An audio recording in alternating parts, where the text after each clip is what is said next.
Bismillahirrahmanirrahim. Assalamualaikum. Okey, kan seronok kan bila dapat free Alo Point. Kak Miza ada 1180 Alo Point. Okey, so actually kita boleh dapat free Alo Point tau.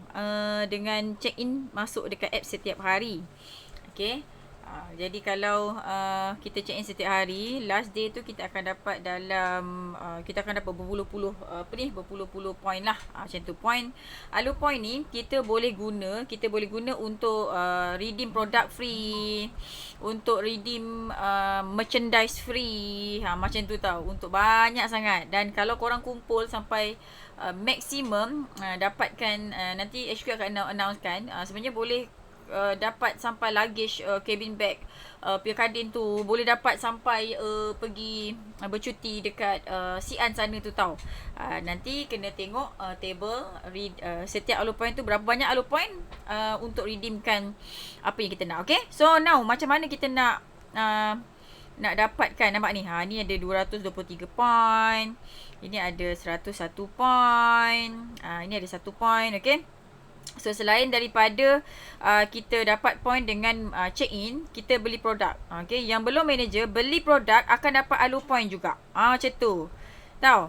Lepas tu ada certain promo pun dapat Alo Point juga. Macam tu. Okay, so kena alert dekat dalam group. Okay, so macam mana nak pergi nak buat check in tu? Pergi dekat apps kita. Ni apps kan, apps Forever to You kita ni.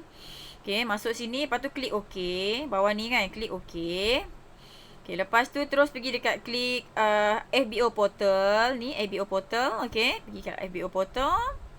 Lepas tu tunggu sekejap. And then nampak tak bawah ni ada Alo Point. Jadi kita klik Alo Point. Okay, lepas tu tunggu sekejap. Lepas tu nampak tak ada bawah ni ada check in. Okay, kita just klik check in saja. Setiap hari selama 7 hari kan, kita just klik masuk apps, masuk Alo Point ni, lepas tu klik check in.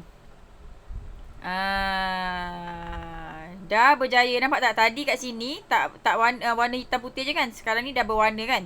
So maksudnya kita dah dapat lah 1 point. Hari keempat dapat 3 point, hari kelima dapat 1 point, hari keenam dapat 1 point lagi, hari ketujuh dapat 21 point. Okay, Alhamdulillah. Jadi marilah kita check in dan ajak kawan-kawan kita semua pun check in juga. Dah check in, boleh share screenshot ni dan boleh share dekat dalam group tau. Okay, Assalamualaikum. Bye.